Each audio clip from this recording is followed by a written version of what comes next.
When you play the Game of Thrones, Subscribe and like. you die. There is no middle ground. Welcome back to the Grease Goblins YouTube channel. In today's video, we're going to be doing another what if. I haven't done one of these in a while, but I thought this would be a good idea for a video. We've talked about numerous different scenarios in which Ned either lives or possibly he lives for a little longer and then dies. Let's talk about what if Ned had not, taken Renly's deal, which is the one I think everybody does. Let's talk about what if Ned had just fled after Robert's death, similar to what Renly does himself. Now, the biggest problem with this and the biggest issue is Ned fleeing in the middle of the night doesn't really fit his character, but what if Ned realized in this situation it was just too risky to rely completely on Littlefinger to get the gold cloaks? Even Ned in the main story in the book, he already knew it was kind of a risky scenario because of him having to rely so heavily on Littlefinger. Littlefinger got the gold cloaks, cool, Ned was good to go, but if he didn't, well, things were going to go badly like they did. So maybe in this scenario, Ned thinks, you know what, this isn't my playground. Let me go prepare for war like I'm going to have to do anyway and play that game instead of playing the Game of Thrones at court. So he leaves in the middle of the night. How would Ned get out and where would he go? I could very easily see Ned taking a ship. He was planning on doing that anyway. And again, I think at this point of the story, he would have been able to get Arya and Sansa and the rest of his party out of there before Cersei was able to, keep them from leaving or anything like that. Plus, he could have just gotten out the front gate. The gates weren't really locked down already. Renly was able to escape, so why couldn't Ned, right? Ned could have easily gotten away, in my opinion. Maybe not easily, but he would have more than likely been able to get out. So there's then two possible scenarios where Ned goes to from here. The first scenario is he goes straight to Dragonstone to tell Stannis and to bend the knee to Stannis. We know that Ned was going to back Stannis. That was his initial plan, was to give the crown to Stannis. That's who it should have gone to begin with. So in my opinion, in this scenario, Stannis is actually in a far better position. He would likely have the North and the Riverlands on his side. That would greatly help his position. Now, there would still be some struggles because the North plus the Riverlands plus whatever Stannis had support-wise on Dragonstone would around equal the power of the Lannisters. But the wild card is still Renly. Now, let's say Ned goes to Dragonstone. He then needs to go to the North, and he probably would have already sent a letter to Robb to prepare the Northern Lords to come south, get the North moving, right? And this was already where we were starting to head anyway. Even though Robb doesn't really prepare the North and start moving south until Ned is actually captured, this is pretty close to that point of the story anyway, so we could easily just say that Ned sent a letter there. So Ned then, I believe, would probably wonder about the Vale, right? What would the Vale do in this scenario? And the other part of this is, what would Littlefinger do? Now, I purposefully left something out because this what if does not work if what I think actually happened would have happened. If Littlefinger knew that Ned was going to leave, I think that Littlefinger would have orchestrated a plan, tell this to Cersei, so that Ned would be captured and or executed. I just don't think that that's a really fun what if that is the case, because not a lot changes. So we're going to say that Ned for now is able to avoid any assassins, any of those things, and the war is starting anyway. If you're Littlefinger, yes, you might want to get personal revenge on the Starks and Ned himself, but you have achieved your goal, right? The Starks, the Lannisters, the Baratheons, everybody's at war at this point, so let's just say in this scenario that Littlefinger lets it all happen. And the Vale, to me, still ends up in the same situation. I don't think that Lysa, because Ned is alive, brings in the Vale into the war. I think Littlefinger would leave them out of it, for now anyway. And so, now at this point, you have Ned who gets back to Robb, who has rallied the North in his favor. They then would face a similar scenario. Remember, the Riverlands were already basically being invaded at this point of the story. It would then come down to, okay, how does Tywin now play against a military commander like Ned? Also, remember, the Blackfish himself will also join the Northern cause. So you have a scenario where you have three of the best military minds in the country on one side. Four, if you want to count Stannis. Now, the issue that comes with Stannis, in my opinion, is I think Stannis realizes he's still in a tricky situation.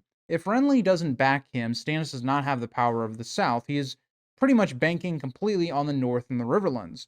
Well, the issue with the North and the Riverlands are they cannot come south without engaging the Lannister forces. And so, in a lot of ways, I actually think the events of the story through Stannis' plot don't really change all that much. Stannis still needs the power that Renly has to take the Iron Throne. Because right now it's a toss up. Just like in the normal story, Robb and Tywin against each other is a pretty evenly fought battle. Even though Robb is winning all these battles, Tywin still has the strength to match Robb in the open field.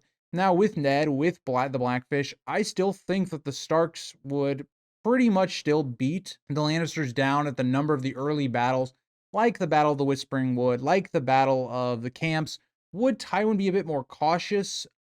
Maybe, right? Because maybe this feigned attack that Roose Bolton does on Tywin wouldn't have gone that way.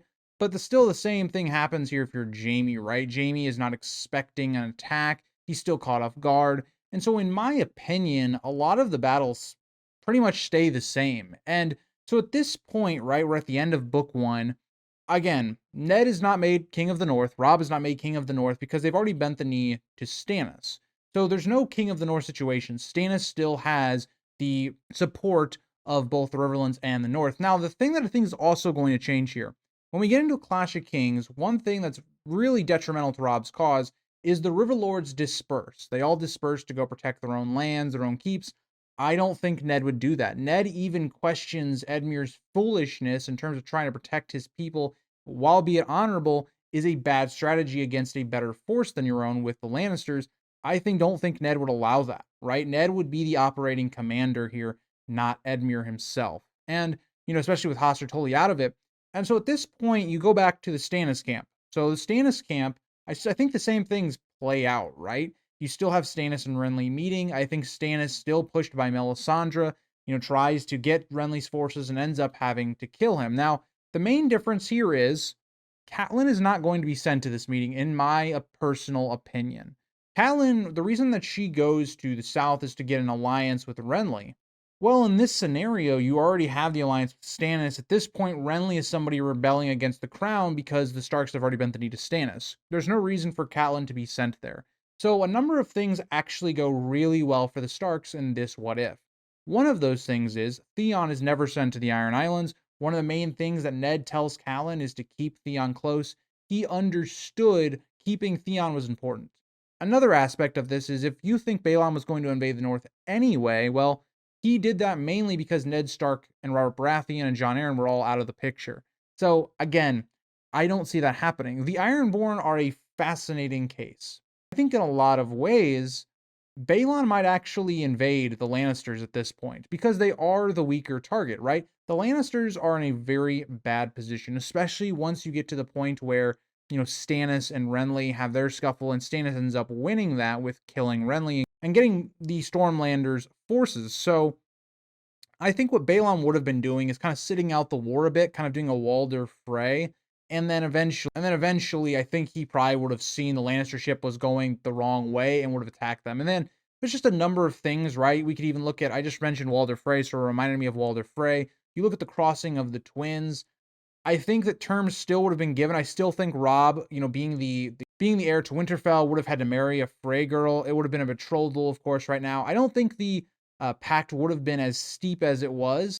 I don't think Arya would have been betrothed to a Frey because you got to remember, Arya and Sansa also would have gotten out. So they could have been used as brokering, chips with other families. Now, going back also to Robb being betrothed to a Frey, I could also see a scenario in which Robb is actually betrothed to Shireen as well to kind of, again, put that marriage seal on that pact there. I think that would heavily rely on, I think, Ned and Stannis if they wanted to connect their families or something along those lines. If that does end up happening, what I foresee happening with the Freys is that Sansa would maybe marry a Frey, or maybe someone like Rickon or Bran would marry a Frey. I'm not sure on Bran because his value would be quite low. It doesn't seem like he can have kids, and also he's a cripple, not viewed the best in Westeros. So the Frey alliance thing is very difficult to speculate on. If Robb is then betrothed to Shireen, that's a whole different story. Like, Robb is a very interesting piece of the puzzle here because once Renly dies and Marjorie now is in a position where she needs a husband, Robb is a prime target, being the heir to one of the big seven kingdoms. But Marjorie wanted to be a queen, or that's what her family, that's what Mace Tyrell wants. There's not really any good candidates, right? Joffrey and the Lannister cause is slowly going down because, again, the Battle of the Blackwater is still going to happen, except this time you have Robb and the Riverland force, led by Ned.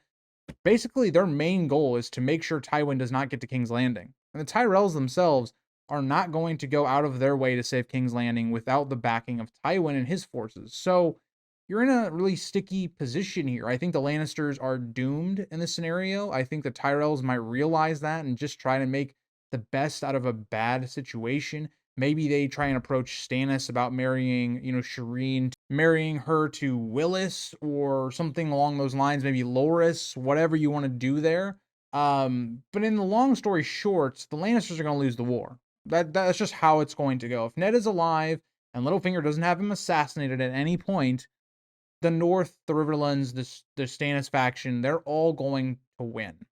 Now, this is really important because when you then get to the point where, okay, Stannis is on the throne, Tyrion has been killed, Cersei's been killed, Cersei's kids have been killed, all of that stuff, outside of Myrcella, because Myrcella would still be in Dorne at this point of the story, you would come to a really interesting position because at this point we also know then the wall would be assaulted by the end of Storm of Swords.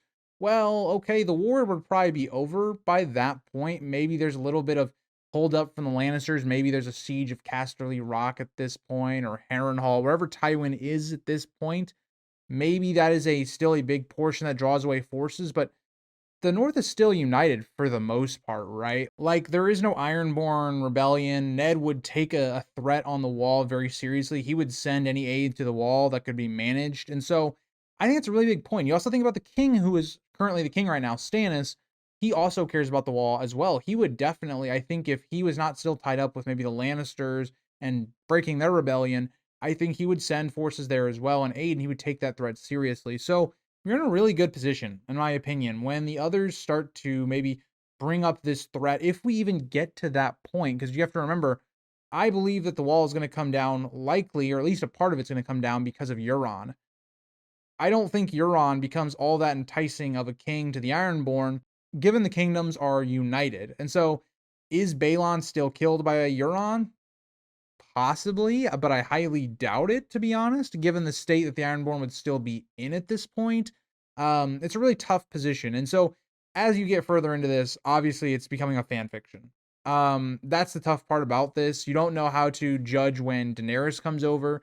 Daenerys having dragons is definitely a really big thing, but the other part of this is, well, the kingdoms are united, so would Daenerys even be allowed to land? You have one of the best naval commanders known to Westeros, and even in the history with Stannis himself. It's a tough scenario, right? And so I think this is where I'll probably stop the what if in this scenario because you can't really predict.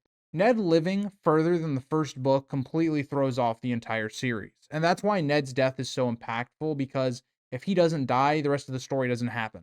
And so, as you can tell in this story, I wasn't as concrete on my what if because there's so many ways you can go with it. Robb, who he is betrothed to, is a major part. It is a major part of the recovery of the kingdoms after the war, and even some marital alliances during it.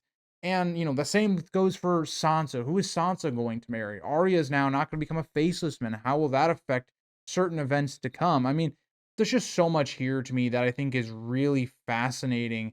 This is another part of it. Would the Vale stand for Lysa, keeping, the Vale out of the war when the Stark faction and Stannis are winning? Who knows, right? There's just so many what ifs. And so I'd love to see what you guys think about this idea. I didn't go super in depth because, like I talked about, it just becomes a whole fan fiction. It just becomes me recreating the entire series, and it's not even really fitting into the normal story anymore. So I'd love to see what you guys think, and I'll see you guys all in the next one. Bye, guys.